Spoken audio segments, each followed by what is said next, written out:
This is not aged stone that's created this terrible, terrible expression. This is exactly as it was carved, and the lines coming from behind the head, they show that there is some aura or ectoplasm coming from this head.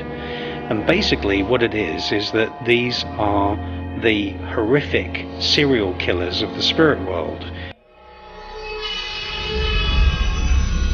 And this is what the Roman emperors worshipped. They worshipped these horrific, nasty, devilish type characters that had no compassion, no empathy, and they worshipped these characters to give them strength. They gave them offerings of food, offerings of wine. I mean, there was sacrifice of slaves that were taken from countries that had been conquered by the Caesars and the emperors of the Roman Empire, and they were doing everything they could to give power and give spiritual forcefulness to the spirits of these kind of serial killer type gods. And they have these horrific faces, terrible faces, but they have the bodies of young children.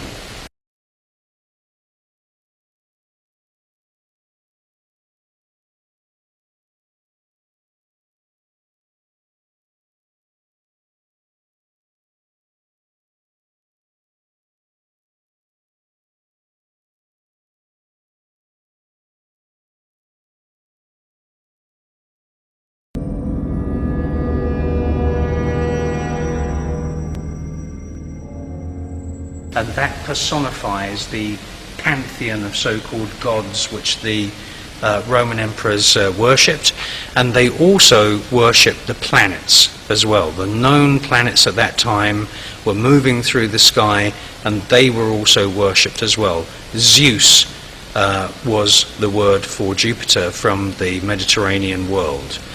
So, this is a really important repository of stones, because you've got lots of astronomical symbols here. You've got universes, galaxies, you've got stars all represented here, and you've also got these horrible serial killer type demon characters all carved into stone. These were all altar stones, or they were all gravestones.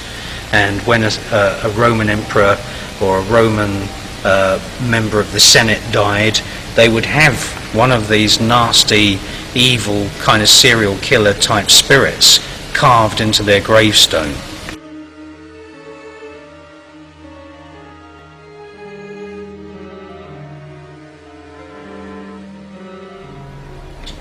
And there's lots of astronomical symbolism here, because astronomy and astrology were one combined science. And the reason why astronomy was important is because the planets were thought to be fueled by a living entity, a living spiritual life force. And that's why the Chaldeans, and then the Greeks, and then the Romans all put a great amount of emphasis on combining astronomy and astrology. And we see that at Dendera. The ceiling of Dendera is an ancient zodiac, and here we see on the altar stones and the gravestones of the great and the good of the Roman Empire, the Roman rulers in the Mediterranean more than 2,000 years ago, we see that they put spinning galaxy symbols on all of these stones.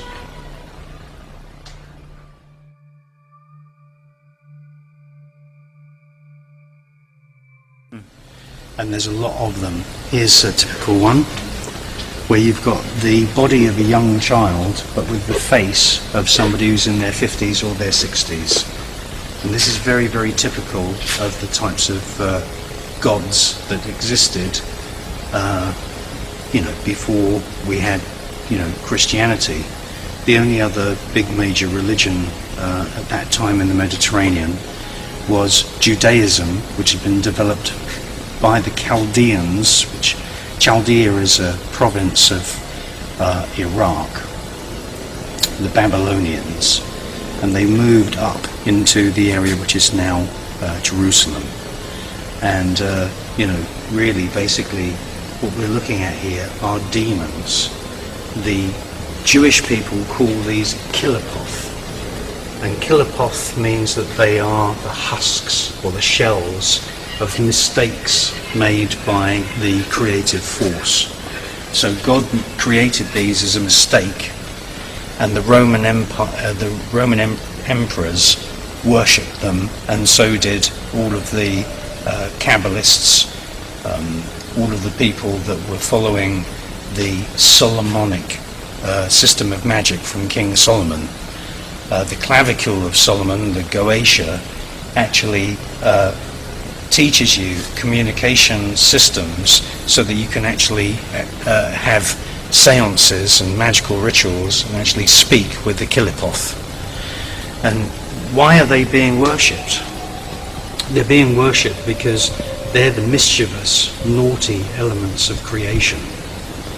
And all of the black magic being taught in the world of the Chaldeans, which became Judaism, is actually fostering a cancer, a spiritual cancer. So that, if you want to simplify things, creation is good. The universe is good. The reproductive life force of Mother Nature is good. And what these people were doing is that they were worshipping and bringing forth and giving sustenance to the horrid kilopoth, who have been fostered to a degree where they've formed a kind of spiritual cancer. And that's really essentially what these demons represent. Now, they don't hold the same form all the time. They have certain forms where they appear in the mind's eye of the magician as weird things like a head of a toad, a head of a man, and a head of a crab, legs of a spider, legs of a man, all joined together.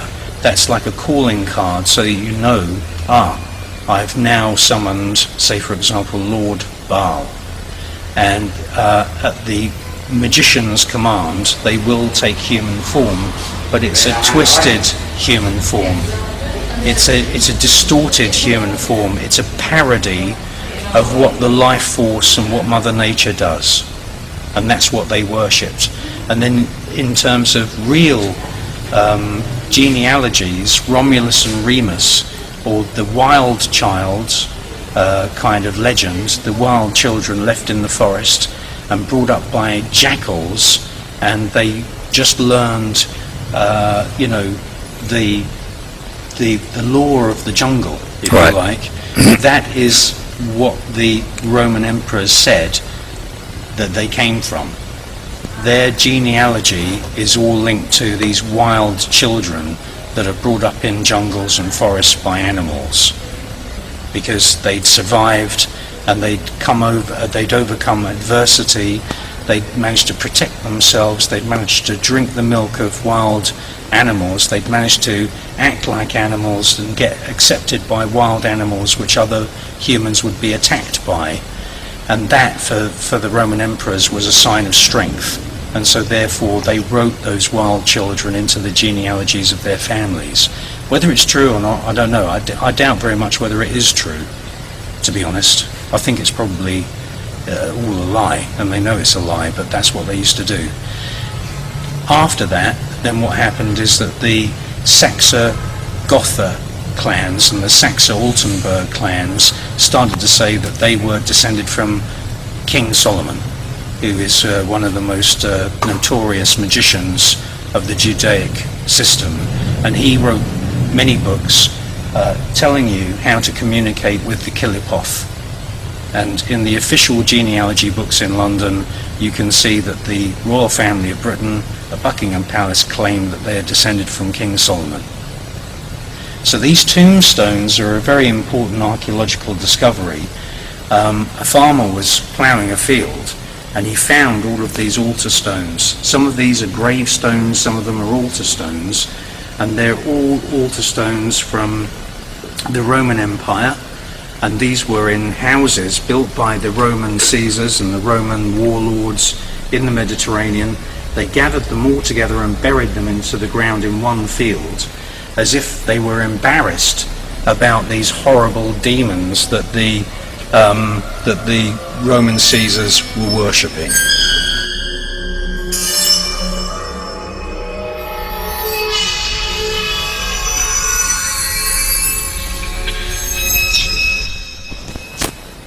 What typifies these weird Kilipoth beings is that if you look into their eyes, there is absolutely no empathy, no compassion, there is no laughter or feeling of goodwill towards anyone.